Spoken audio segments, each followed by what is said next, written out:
everyone. We're looking to rap with our two main ladies today.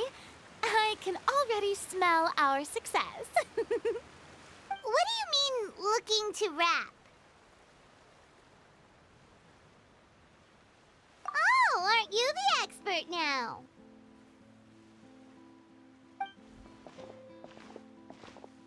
This upcoming scene is the two musketeers' final confrontation with the Baron. There will be quite a bit of action, but no choreography beyond what we've already rehearsed. Anyway, get ready. Lights, camera, action! The view is beautiful tonight. It reminds me of that fateful night 10 years ago. And now that I've said it, I can even make out the faint fragrance of herbal tea in the air. Enough, villain! It's time that you pay for the death of our mother! My dear Iris, have you forgotten your manners? How can you speak like this to your own father? I'd sooner swallow all of my teeth than call you father. What did I expect? Seems the daughters have turned out to be just as obstinate as their foolish mother. In this world, Mora and status is everything. She thought she could blackmail me using her children and force me to grant her recognition and concessions? Ah, how naive can a woman be? Mother never asked a single thing of you. All she wished was for us to live a peaceful life, just like the others. It was you who personally brewed the poison of prejudice and sent Mother to her death. Compared to that deadly poison, the 2 bullets that will soon pierce through your heart will be like sweet mercy. And that's exactly why I said you're just as naive as her. Did you really think 2 muskets would be enough to defeat me? So let's see. What is stronger, Mora and power, or the 2 muskets in your hands? Get them! Tulip! There are too many of them! It'll be okay. We'll cover each other, Iris. And Mother will be watching over us, too. Ah!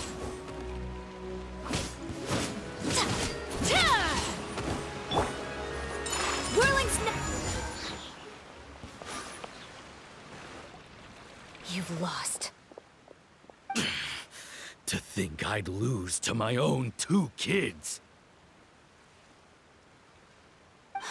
We are no children of yours, and we'll never call that place our home.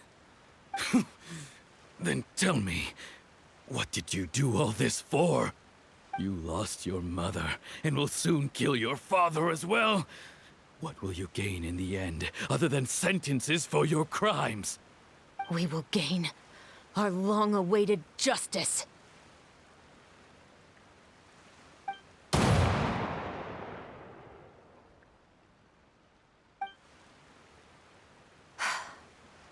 It's over. Finally, it's over.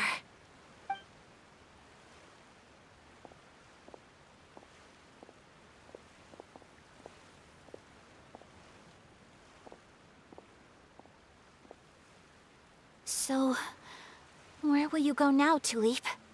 I'm not too sure, Iris. Maybe somewhere with lots of flowers? After all, Mother always did love going where the blossoms were. What about you? I want to go visit Mother's grave. Yeah, that's not a bad idea. Huh? Tulip, look! What is it? It's Mother's favorite. The rainbow rose. Look, it's blooming again.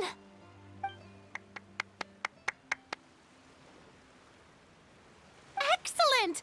That was beyond mesmerizing. Even I didn't expect the scene to go so well. And we got it in a single take. All right, everyone. We've got a wrap for Tulip and Iris. Congratulations, Ayaka and Chevres!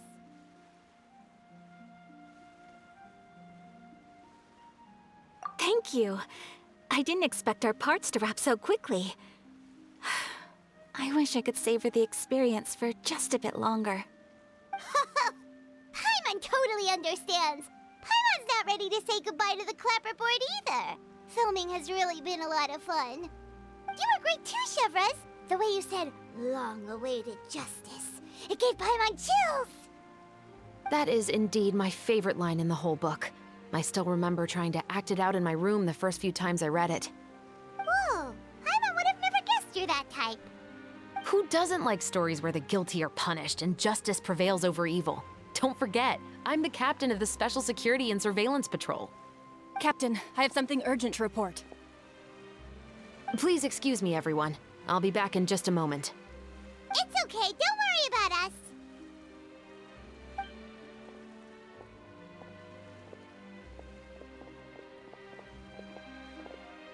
Oh? Was she whisked away by work already? I was just about to tell her how great she did. It seemed like some urgent official business. Then perhaps we should thank the stars that we were able to wrap both of your parts so quickly today. Switching around the filming schedule would have been a real pain. Anyway, I actually came over to let everyone know that we're all done for today. You can go home and get some rest. And one last thing, Miss Ayaka. Your acting skills today were immaculate as always. Are you sure you won't consider taking up full-time acting? See, I just happen to know this great troupe that's still looking for a lead actress. Thank you for your kind words, Director Farina. Unfortunately, there are still many matters that I have to take care of back home at the Yashiro Commission. I cannot remain in Fontaine to pursue an acting career. Nevertheless, I will make sure to treasure this incredible opportunity in my heart. Oh, that's a shame. But I understand. Just let me know if you ever change your mind. I believe it's also about time for me to take my leave. But hopefully I'll see you on set over the next few days. Even though my part's wrapped, I'd still like to swing by and help out the crew. See you tomorrow, Traveler and Paimon. Yep, see you tomorrow! Well, what should we do next? Maybe we'll go investigate the case some more with Chevres today. Traveler, Paimon, please come with me. Huh? Where are we going? You could say that our ship has finally chanced upon one of those small, remote islands of intel.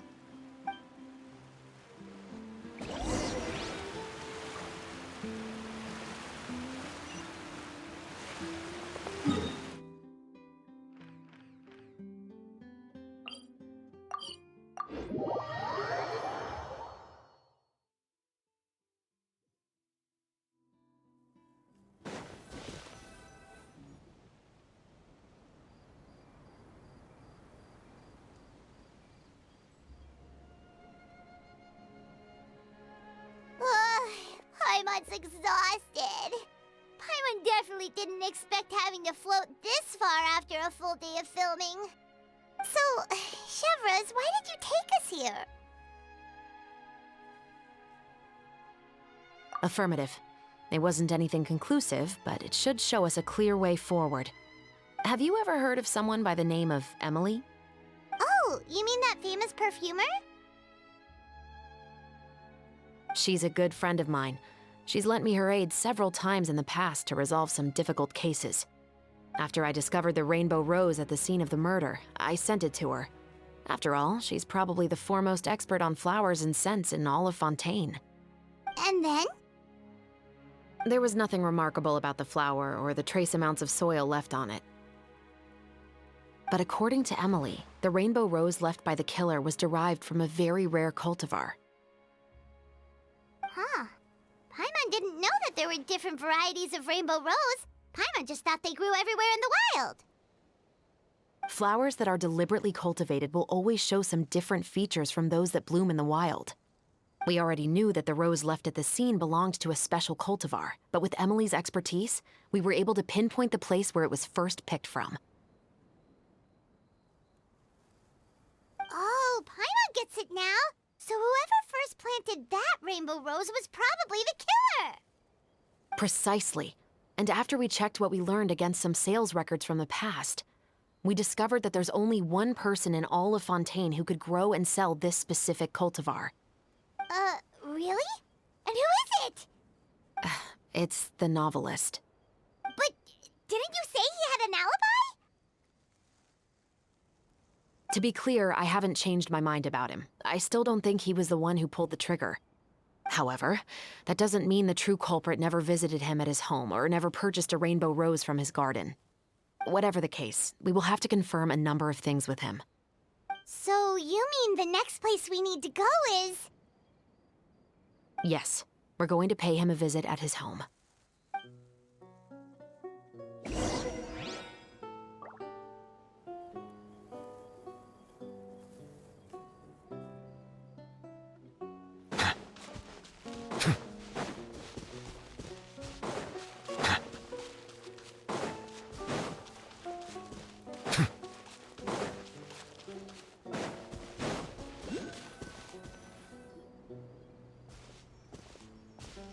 That should be his house. There are so many Gardamex stationed around the place. That's pretty unusual, right? According to what he told me last time we spoke, he hired them so he won't be harassed or disturbed. Huh. So there are a lot of flowers in his garden, but Paimon doesn't think we'll be able to pick one without alerting the Gardamex. Right. Which is exactly why I think there has to be a special connection between him and the killer. So, should we knock? Just wait here for now. I'd like to take care of a number of those Gardamex first. But they're so far away. How are you planning to do that? Don't forget, Paimon, I'm actually the real-life captain of the Musketeers.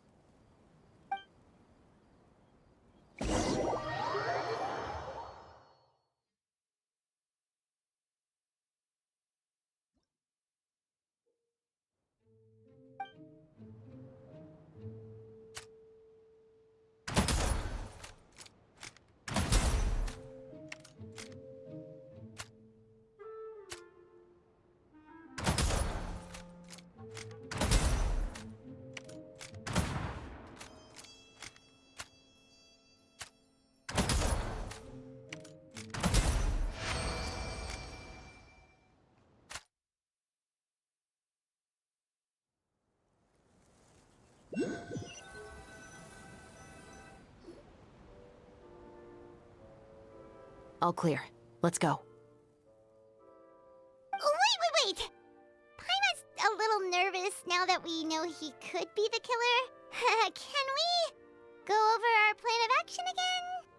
I'll go knock on the door and make sure it's safe inside.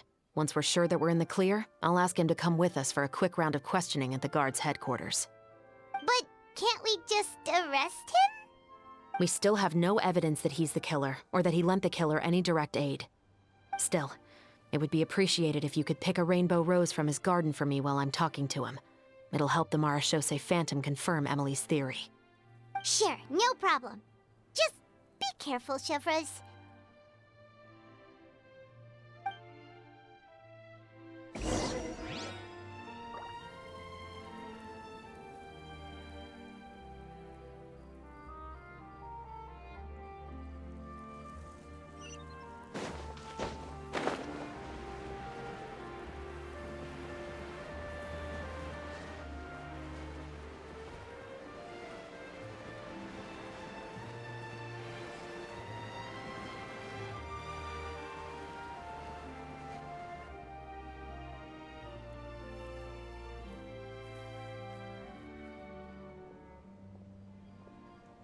Excuse me, Mr. Baptiste, are you home?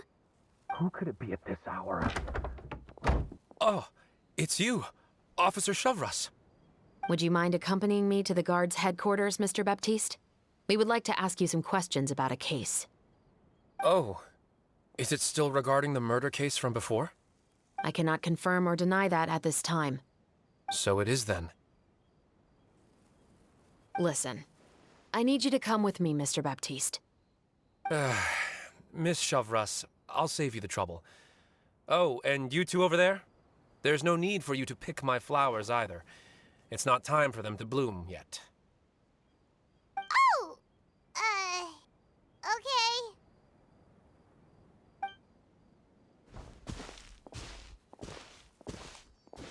By saving me the trouble, you mean... I will confess. I was the killer. Huh? He just admitted he's guilty! Please relax, everyone. I'm not armed. The musket you're looking for has been buried in my backyard. Then it's my responsibility to inform you, Mr. Baptiste, that everything you say right now will be used as evidence for the inevitable trial. Yes, I am perfectly aware of that.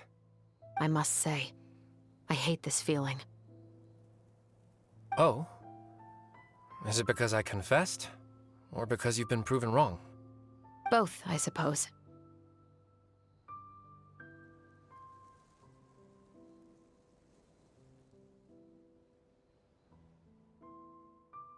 For the same reason as the one I wrote out in my novel, of course. I did it to exact revenge. I know you haven't figured out the link between the two of us. Had you done so, I'd have been taken away to the headquarters a long time ago. But that won't stop me from always remembering his grotesque face. After all, he was the one who killed my mother. Your mother is still healthy and well. You know, I was adopted as a child. I was referring to my birth mother. That was never recorded in the orphanage's records. Please forgive a 6-year-old child for concocting some lies to protect himself after watching his mother die right in front of him. So, your novel, it was like a record of your life?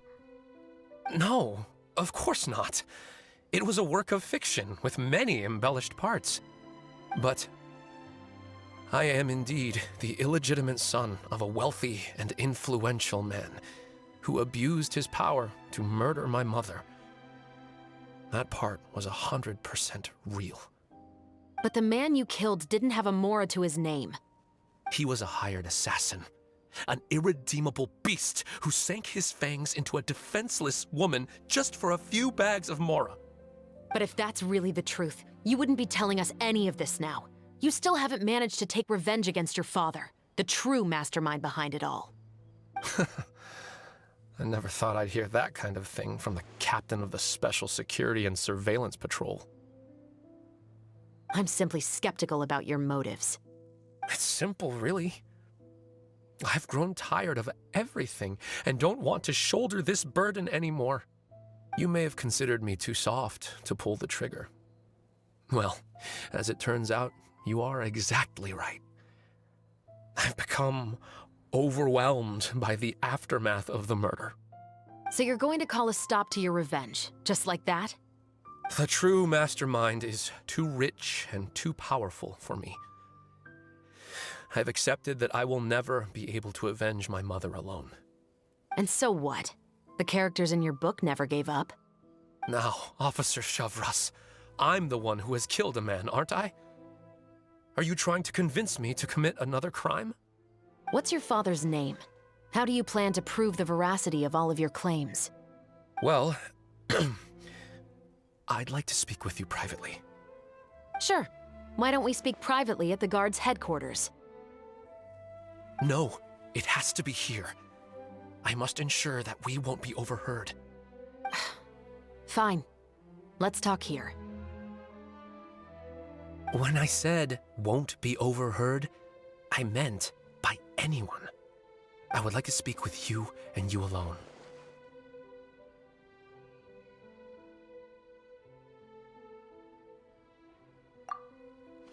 Thanks.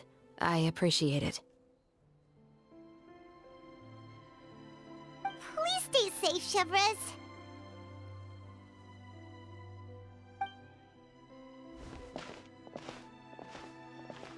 All right. Let's hear it. Will you really believe what I'm about to say? Well, that depends on what you're going to tell me. Fair enough. Fair enough. Then listen closely.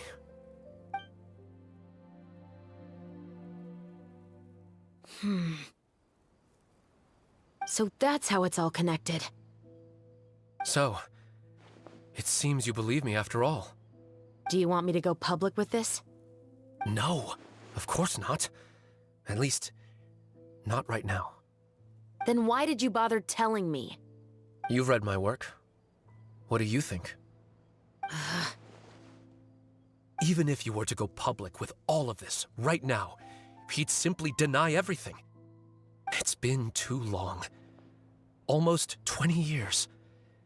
Anything that could be used as evidence has long faded away.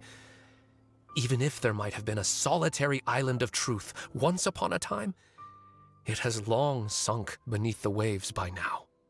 Justice will never find him. Not if you don't try.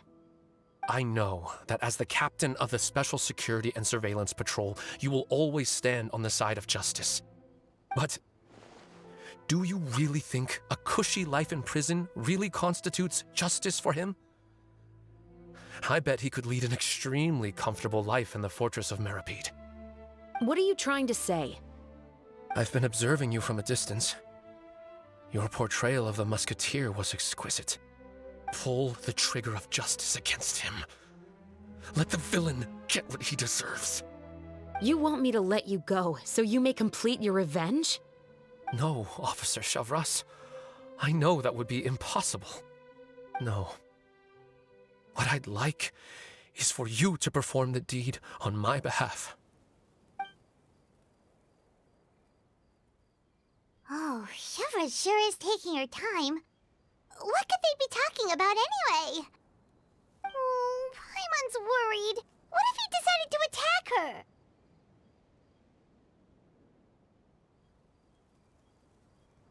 Oh, you do have a point. Still, do you have any idea who the rich person might be? And why the novelist doesn't want us to hear what he's saying to Shivras? Sorry to keep you waiting, you two. Hey, how did your talk go? I've already sent someone to escort Baptiste back to the headquarters for questioning. He wasn't lying about the musket. It was indeed buried in his backyard. But what about the name? Did he tell you the name of the rich guy? Yes, he did. But for now, I have to return to the Special Patrol. There are still a few loose ends I need to tie up.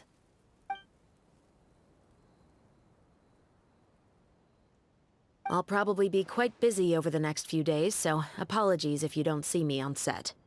All right, Paimon understands if you can't tell us everything you know. We'll just keep an eye on the Steambird then. Actually, there's still something else I need your help with.